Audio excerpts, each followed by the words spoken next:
most people, myself included, are clueless. We say things like, I don't have enough money.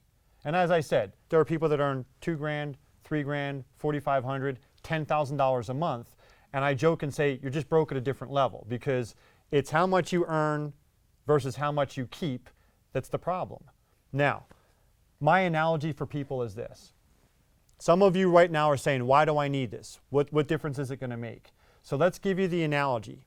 If you right now are saying, I do have some financial stress, I don't have a plan for retirement, meaning you might have a good job, you might have a home, whatever. I'm not saying there's anything negative. I'm just saying you're not putting away into a nest egg for retirement right now. You're basically what we call on that treadmill. Money comes in, money goes out, and there's not a whole lot left over. Would you agree that's most of Americans right now? There just is not a savings plan? Absolutely. A lot of people fit that profile. Okay, so here's your analogy. You're in the middle of the ocean, and you're in a boat. I'm not saying you're stranded. You're not on a raft. You're on a fully functional boat. Boat runs perfectly. And I just gave you 3 weeks worth of food and 3 weeks worth of fuel. So you're good. You got food and fuel, and your boat functions perfectly. But I asked you to pause and turn 360 degrees. Just look around. What do you see everywhere you look?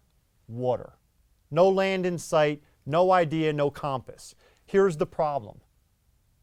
Your boat works, but which direction do you go? And if you go in the wrong direction, is there a chance you might just continue for the next 3 weeks seeing nothing but water and run out of fuel and run out of food? Is that a fair way to state the way most people are living their lives, and they're not any closer at age 55 than they were at age 35 to having a retirement plan?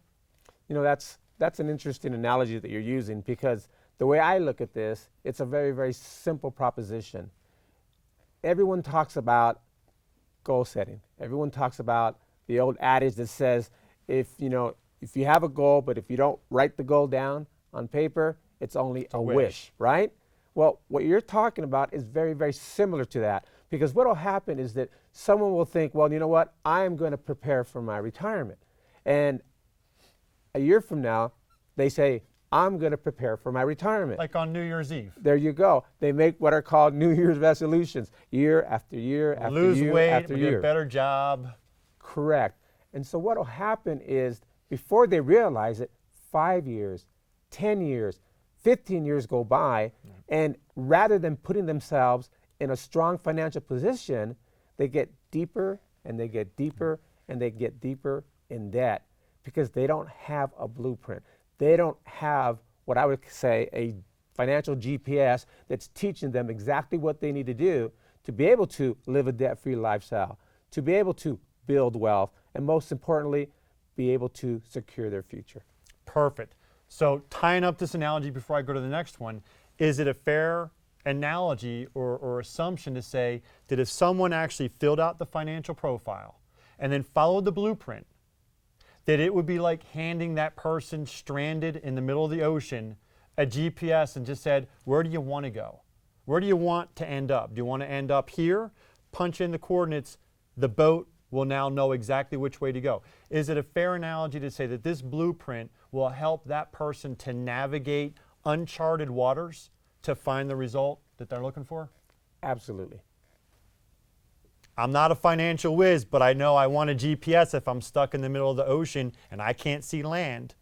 Let's go to another example, because I want to keep this simple. So many people are praying every night for an answer to their financial stress, but they're doing the same thing over. Not because they're lazy, not because they're stupid, because they don't have the answers.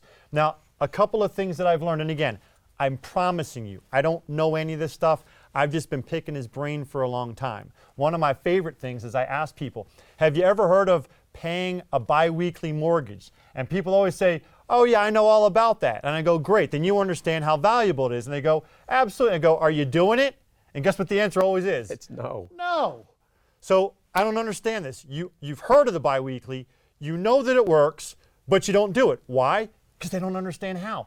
There's that missing piece. How do I do it? So using just that simple example, don't sit there saying I know about it. If you're not doing it, pay close attention. If somebody had, I'm going to keep the numbers easy. So if the person had a $2,000 a month mortgage, instead of paying it once a month, they paid it every 2 weeks. At the end of the year, they would have created a 13th payment that's more obviously than paying 12 based on the traditional method. Is that a fair way to describe it? That's correct. Okay, now again, everybody's heard of this, but they don't understand how to do it.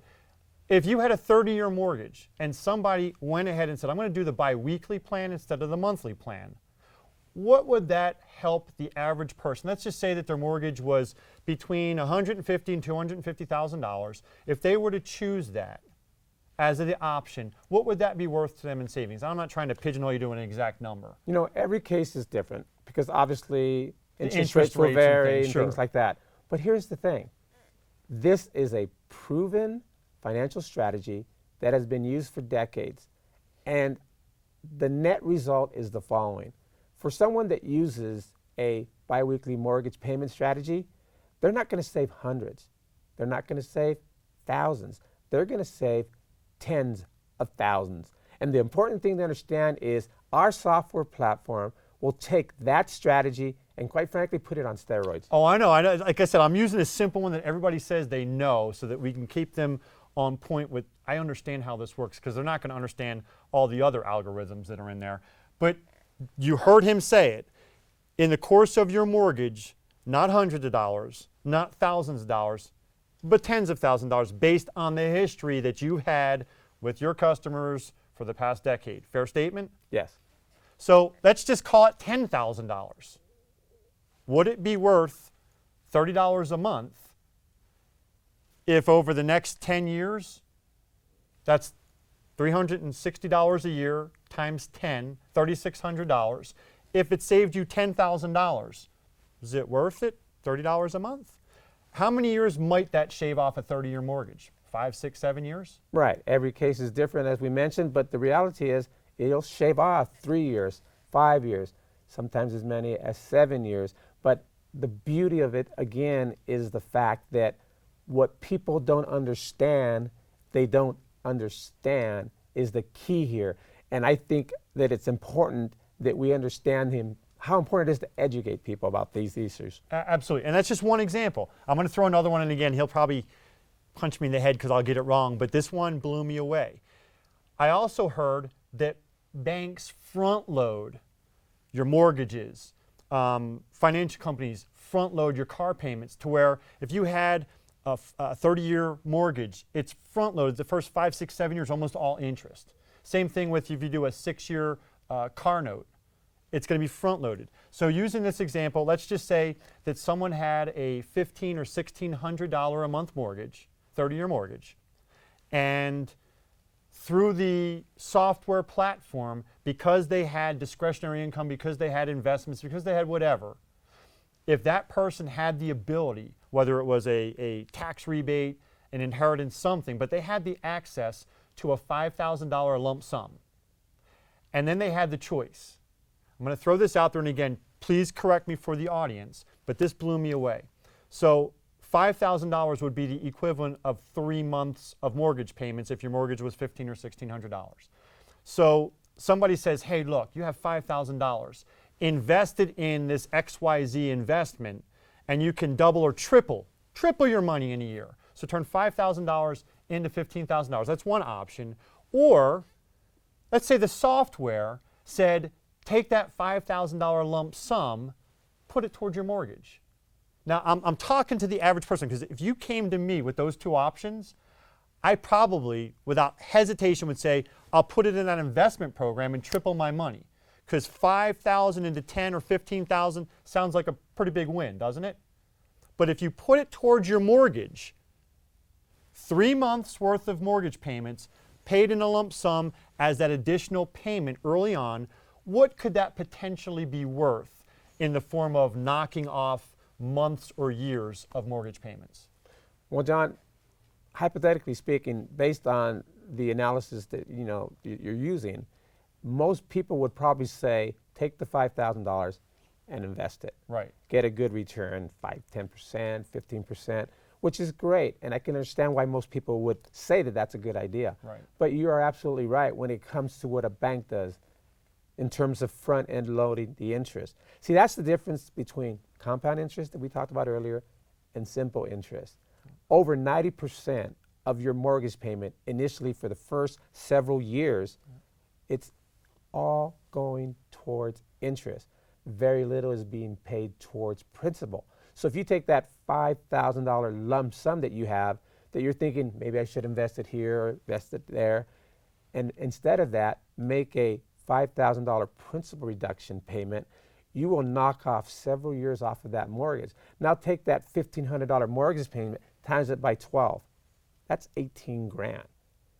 Let's say it knocks off, depending on the case and the numbers, let's say it knocks off 3 or 4 years off your mortgage. Let's just call it 3 years. That's Significant. 36 months. Significant difference. $54,000. It's a significant difference. You would be much, much better off doing that. Now, the software platform by design, we do not provide or offer financial advice. We're not financial planners or CPAs or anything like that. But see, what we're talking about right now is just common sense. Right. And there's nothing wrong with sharing some common sense ideas. And that's what we're trying to do right here, is help you to understand that if you saw the math, I think everybody watching would be bright enough to say, initially, 5,000 to 10,000 makes great sense. But if you could knock off 1, 2, 3 years or more, 18, 36, $54,000, you're talking about 10 times your money. Now, we're not promising that to anybody, but if you could understand the math, the decision is very simple. These are examples, so fair way to say, of what the computer algorithm, the software algorithms will do for the average person without them having to become educated.